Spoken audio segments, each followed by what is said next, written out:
di NTV Crime, pemirsa usai menangkap oknum Ustadz yang merekam aksi pencabulan dengan santriwati di sebuah pondok pesantren di Ciamis, Kepolisian Resort Ciamis terus melakukan penyelidikan hingga berhasil mengungkap korban pencabulan tersangka berjumlah 5 orang dari yang sebelumnya 3 orang.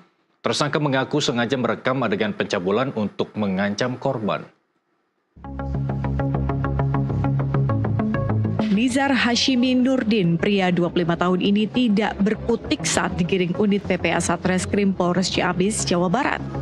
Pria muda ini merupakan oknum ustadz dan guru olahraga di salah satu pondok pesantren di Ciamis, Jawa Barat yang melakukan aksi pencabulan terhadap santriwati yang videonya sempat viral. Status Nizam telah ditetapkan sebagai tersangka oleh Polres Ciamis. Kepada polisi, tersangka mengaku telah mencabuli 5 santriwati. Dalam menjalankan aksinya, tersangka selalu merekam aktivitas bejatnya dengan handphone dengan tujuan untuk mengancam korban agar bisa melakukan aksi lanjutan. Tidak hanya mengancam, tersangka juga mengiming-imingi akan menikahi korban serta memberi uang. Dan sekali lagi, aksi pencabulan dan persetubuhan dilakukan di beberapa tempat, mulai dari rumah tersangka hingga di dalam lingkungan pondok pesantren.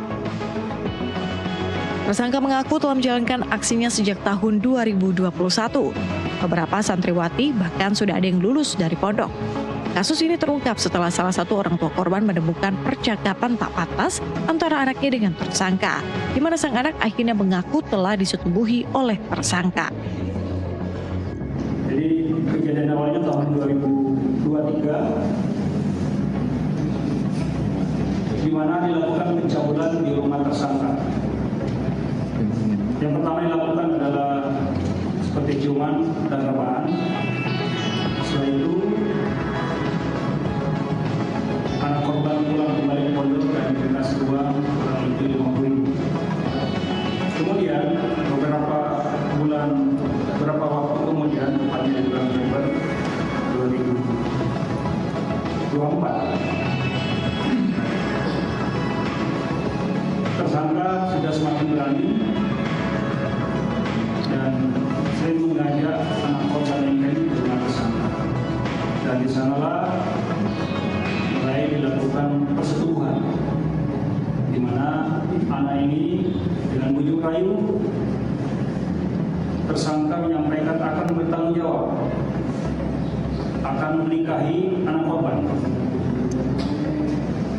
Jadi awalnya anak korban ini menolak untuk disetubuhi oleh tersangka, tapi dengan bujuk rayu akan dinikahi, akan bertanggung jawab. Akhirnya anak korban itu dan terjadilah persetubuhan.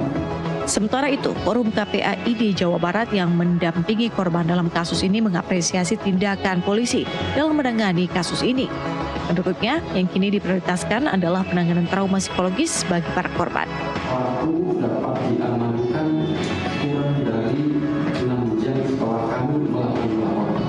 Tentu ini adalah sebatas kasar luar biasa dan semoga peristiwa ini menjadi pembelajaran buat kita sekalian, tidak perlu kembali terjadi di satuan pendidikan khususnya di lembaga agama. Kondisi korban seperti apa saat ini? Kondisi korban saat ini masih bersama dengan kami melakukan intensitas untuk terus pemulihan karena anak ini hari ini sudah lulus kelas 3, tentu kami juga akan berbicara dengan pendidikan. Jadi kami pastikan bahwa kondisi korban hari ini masih mengalami trauma, tapi benar-benar akan terus. Sementara itu, tersangka akan dijerat pasal 81 dan 82 Undang-Undang Nomor 17 Tahun 2016 tentang Perlindungan Anak dengan ancaman hukuman maksimal 15 tahun penjara. Dari Ciamis, Jawa Barat, Idrus Andriawan, jurnalis NTV, melapor.